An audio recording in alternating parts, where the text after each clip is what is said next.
Hi everyone, I'm Alister Benn and you're watching Expressive Photography. One of the questions I get most often is, how do you process right? What's the best way to process a photograph? And very much the answer I tend to give is, well, how should I know what's right for you? Any more than someone coming up to me and saying, what music should I listen to? Or what colour should I paint my bathroom? Or what colour shirt should I wear to go to the party on Saturday night? How should I know what your preferences are? But unfortunately, the way photography is taught these days is we get so-called experts on YouTube preaching their way of doing things and telling people that that is the right way to do things. Now, that is not what expressive photography is about. Expressive photography in this channel and the members forum that I run and the ebooks that I write is about you discovering the way that's best for you. Now, that might be different from the way I do it, and that is great.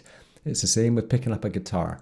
You can learn all the theory in the world, you can learn all the techniques in the world, but you ultimately get the most satisfaction from learning to play like yourself, to express yourself. So what I'm going to do today is I'm going to look at one particular file taken in a rainforest, and we're going to just show how a couple of changes completely changes the feel of the photograph, and that there is no right way to do it, but there is a better way for you to do it, because your personal preference is the benchmark that you should be gearing yourself towards. If all you do is repeat the processes of other photographers whose work you like, the best case scenario you're going to come out with is that your photos look like the person whose photos you admire. If that's what you want to achieve, then great, go and buy their videos, go and follow their processes, start every file the same way and go down the same road. And in 2 years' time, you're going to be hitting a plateau where you don't like your photographs anymore because you're not being creative. You're not actually getting the benefits out of being a creative person because all you're doing is copying somebody else. This might sound harsh and I'm coming across as being really judgmental, but ultimately I've learned this for myself. Back in the late 2000s, early 2010s, I was processing all my photos in a style that was very, very similar to many of the very popular photographers at that time. And I just got to the point where I just thought, who am I as a creative person? Who am I as a photographer? Am I just someone who's always going to be copying other people? And ultimately, I got to the point where I just thought, I'm sick of this. I'm either going to quit or I'm going to start doing it my way. I made the changes and it's changed my life. My entire life is better for it because I'm just so much more free in my own creativity. I'm so much more free in the whole sense of judgment. I don't really care what other people think of my photography because it's important to me. Of course, it's my business, and if people don't like my images, then they don't buy our ebooks, or they don't buy our prints, or they don't come on workshops. But that hasn't happened yet, so I must be doing something right. Let's look at this photograph. And what I want to do is I want to start with a snapshot, and I'm going to call this start. And that way we can always flip back between these snapshots and see the impact that we're making. I want to start just by explaining the settings here. This was a roadside stop. I jumped out of the car, went down into this rainforest for a little while and made some photos, but they were handheld. And what that meant was that because I didn't have my tripod with me, I was struggling a little bit with it being very dark inside the forest. So I was shooting at ISO 400 at aperture f8, 60th of a second, to try, and there was a little bit of breeze, so things were moving around a little. So it's fast enough for things to be sharp. There's enough depth of field to get the sharpness where I need it to be. So that is why I'm explaining that to you, just because when we look at the histogram here, we can see it's slightly underexposed. You know, it could be a little bit brighter. What I want to start with here is understanding that every single slider in Lightroom, Adobe Camera Raw, Capture One, or any other software that you use to process your RAW files, every single one of them is a creative choice. If you start your photo processing by doing exactly the same thing every single time, then don't be surprised that you don't get different results. Don't be surprised if they don't turn out the way that that photo wants to turn out. don't be surprised if you hate the result, because it's not going to look the way that this scene should look based upon it and based upon your personal preference. So what I want to do, I'm so serious when I do these videos. I feel myself getting so serious, but ultimately, photography should be a laugh. You should be enjoying this process. It shouldn't be horrible for you. In this video, I just want to look at a couple of sliders, the temperature and the tint. And we can explore the concept that I'm trying to get across to you here just by showing how dramatically these two sliders alone can change the feel of this photograph. So I'm not going to change anything else in the basic panel. So this is the raw file. I'll turn off the little eye icon now, just so we can see the photograph there. The way temperature works with cameras is that the camera wants to average everything out. It wants to try and neutralize things. I tend to shoot in the daylight white balance most of the time, mainly because if I'm bracketing exposures or taking multiple exposures for focus, I want to use the same reference point for the white balance. By picking a particular preset, it does help to keep that all in the same. If you go to automatic, they can jump around quite a bit depending on where in the frame the image is actually, or the camera's metering the white balance. If we use this, which is one of the more common tools in Lightroom, and try and find something that looks a little bit neutral gray, what that button has done is tried to make that with no color cast. So it's tried to make those pixels, and if we just hover over them again, you can see you get this magnified square box with all of these little grids, and we can try and find the pixel that we want to make neutral gray. Click on it, and that gives you your very neutral midtones. And, you know, this looks fine. You know, it's a forest in the mist, so it looks kind of greeny, and it looks, you know, kind of okay. You know, so there's nothing wrong with that. However, that isn't necessarily expressive, yeah, because you might want to realize that there are other options. Nothing influences our moods more than color. You know, it's color photography. It became huge as soon as cameras could shoot in color, or as soon as there was slide color film. People flocked to it because it was, my God, this is like the biggest breakthrough ever.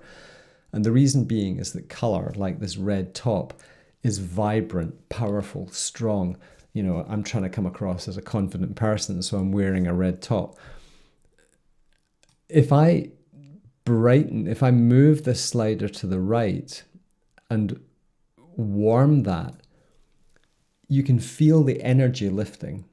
The wavelength of the light that's coming into our eyes is higher in energy. It's red. It's starting to get really, really beautifully warm, and it fills us with this sense of energy. And things, if I just do a little snapshot there that says warmer, and we go back to the start. So that was the start, that was the raw file, and this is warmer. They feel differently.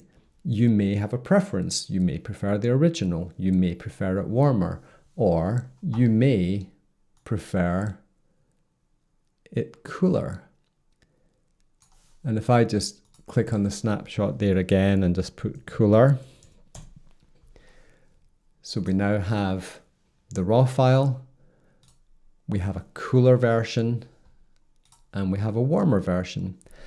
And one of the things that happens when we start looking at these is that you will have a preference. One of those three, you will prefer it. And this preference, this choice, subconscious choice that you have made, that is your preference. If we just neutralize the white balance and leave it at that and move on to the next stage of the process, you know, the things that you do all the time, you've instantly ignored a point where you could have made a choice, you could have made a preference. As you move down, every single slider becomes a preference. And this is the way to process every single image as a unique individual based on your preference today at your time sat in front of the camera. If you go back tomorrow, you might be in a completely different mood. Tomorrow, your girlfriend might have broken up with you, or your wife might have left you, or your husband may have, just like told you, that he's quitting his job to become a landscape photographer. At the end of the day, every time you sit in front of the computer, you're actually a different person. I'm very different from today than I was yesterday, and my preferences change. They're not constant. Some days I listen to Iron Maiden, some days I listen to Pink Floyd, some days I listen to Max Richter or Mozart. We have preferences that come and go. Tonight I'm going to have food. Tomorrow night I'm not having the same thing. Why? Because my preferences are different. Photographs are not carved in stone. Preferences are not carved in stone. Processing techniques are not carved in stone, and the more we try to make it so, the less likely you are to discover your creativity. And that is what art is about, is expressing ourselves, being creative. So one of the things I want to kind of mention here is that we can go quite a bit cooler with this image, and it still feels okay. So this will make a snapshot saying cooler still.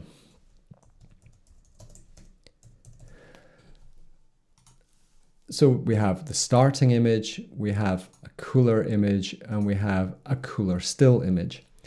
And what you're going to find here is that as an image cools, it definitely feels chillier. You start to get that sense that the place has a feeling of more mystery, of more dread. It feels more claustrophobic. The composition's the same. We haven't changed a single thing in the comp, but the whole feel of the photograph is different. If we jump now to the warmer version, it suddenly feels humid almost. There's a very different feel. This feel is your best friend. If we move to cooler still, we haven't touched the tint yet, because I've developed this word or series of words that I use all the time when I'm talking about this type of processing. We can have cool cools, or we can have warm cools. And if we want to have slightly warmer cool tones, we can drift the magenta slightly to the right, and it just warms them up a touch. Or we can actually pull it more to the left and it becomes a greener cool. And that can work in forest scenes like that. That sort of greeny, almost matrixy like dystopian feel to it. Likewise, if we start with our warmer version, and we'll make it just a bit warmer yet, we can actually move the warmer to the green side or the magenta side, and it again changes how they feel. If we look at the starting image, you should move this slider to its extremes. And in doing so, you can say, oh, okay, well, you reach a point where it's like, no. And it's training you to listen to the photograph. It knows that there's a range of acceptability. We would probably consider that not to be very realistic. We would probably consider that to be not very realistic. Where you stop that slider will change every single day. If I had 6 people sat around me and we all made that adjustment, the others walk out the room, they make an adjustment, and then they reset it after writing down the number for the temperature, we would end up with 6 or 7 different answers. If there's 25,000 plus people who watch this channel, if we had 25,000 different opinions, we would have 25,000 different points on that scale. So what I would urge you to do is explore the extremes and then pull back until you find your preference. Every time I do it, it's going to be different. Likewise, 2 green, 2 magenta, move it around and use your intuitive sense of taste. We all have an intuitive sense of taste. We all understand that some things we like, some things we dislike, some things we prefer, some things we like less. We have a sense of taste. Now, it's funny, I just had to go out of the office to do something there, and I've come back and it looks too cool. So I'm going to warm it up a little bit because my taste has changed. If you sit in front of a computer for too long, your eyes neutralize the scene. So what happens is it was getting colder and colder and colder because my eyes were just neutralizing it. Step away from the computers, go out the room, let your eyes readjust, because the beauty of our eyes is they're constantly adjusting for white balance. They're incredibly good at it. I'm going to introduce just one more slider in here, or selection of sliders, and it's the HSL panel. Because what happens is we might end up with an overall feel of an image. So we want it to be cool-ish, but we might want the greens to be a little bit more rich and vibrant. And we can do that with the hue slider. If we check each one, so here, if we move the yellow slider, because green is made up of a lot of yellow, if I move it to the right, it becomes more green, which is cooler. However, I can move it to the left and it's going to make them more yellow. Same with the green slider. So if we move it to the right, it's going to get greener. Move it to the left, it's going to get more yellow. And what that does is it warms them. We've added yellow and warmth to those green tones. And if I just put in now another little snapshot with yellower tones, that gives us another adjustment. And we can also come in and do the same thing with the luminance. And what the luminance does is it just brightens those tones a little bit.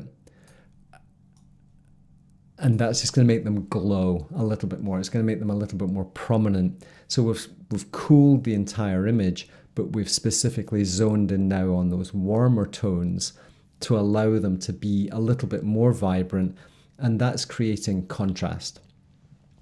If you want to dive into some of these things a little bit deeper, why don't you check out the Expressive Photography Forum? I've been running it now for over a year, and there's an incredible bunch of people on there. And I produce extra videos, and as well as people allowing to, they can post their own photos, and people write essays, and it's very much a community. So at the end of the day, I would just like you to consider where we started with this image now, and just think how green that looks. It actually, and that was after it was neutralized. We've now got this very green, almost homogeneously green image. And by the time we got to the end there, we'd created a feel, a mood, and we've literally only touched a couple of sliders and then the HSL. But at the end of the day, what we've managed to do is get a starting point for us to make more adjustments. Because like I said, every single one of these sliders, whether it's adding a little bit more whites or darkening the whole image a fraction more to make it a bit more moody. So if I start getting that,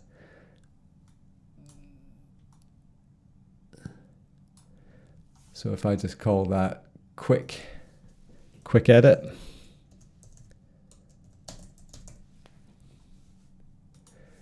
because I've got to the stage now where I kind of like that, and it's taken seconds. We've changed from the start of this photograph to this point, just touching a couple of sliders. And if I was to do it tomorrow or the day after or next week or next year, I might process it differently. And of course, there's so much more I could do to this photograph to make it more expressive still. But what we've managed to do in seconds, using our intuition, using our preference, using our sense of right. So when the next time I'm asked, how do you process your photos right? How do you do it correctly? This is my answer, which is you need to find your definition of right. You need to find your right, the same way as you make millions of choices every year based on your own preferences. I really hope you find this useful. I appreciate that I do get a bit serious sometimes. I'm not a terribly serious guy, but I am so passionate about you guys learning something that's going to free you from repetition and just doing the same thing all the time based on somebody else's preferences. I wouldn't walk into your house and expect you to eat the same food that I like every day, because I can guarantee you wouldn't.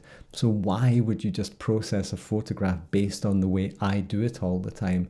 If I said to you, this is the way I always do it, these are the settings I always use, these are the actions I always take. Here's a preset of my rainforest images. Click a button and it does it for you. It's toxic for your creativity. It's toxic for your happiness. It's toxic for your creative freedom. So all I'm trying to do is to get across that I think that's quite important. I've done it already. I'm creatively pretty free, and I'm very happy with the way I process my images, purely because I do it the way I like it. And for saying it took us about 15 seconds to get to this point, I'm reasonably happy with that so far. So at the end of the day, I hope you enjoy this content. Please click the bell notification and the subscription button if you haven't already done so. This is the type of content you're going to get on the Expressive Photography channel on a weekly basis. And hopefully it makes some sense to you. Hopefully it sets some alarm bells ringing, that maybe somewhere in the back of your mind you've got to a stage where you do things in a repetitive manner. And of course, if you do the same thing every day and expect a different result, you may be in fact insane. So thanks for watching. Tune in again next week. My voice is telling me I'm done. Take care. Bye for now.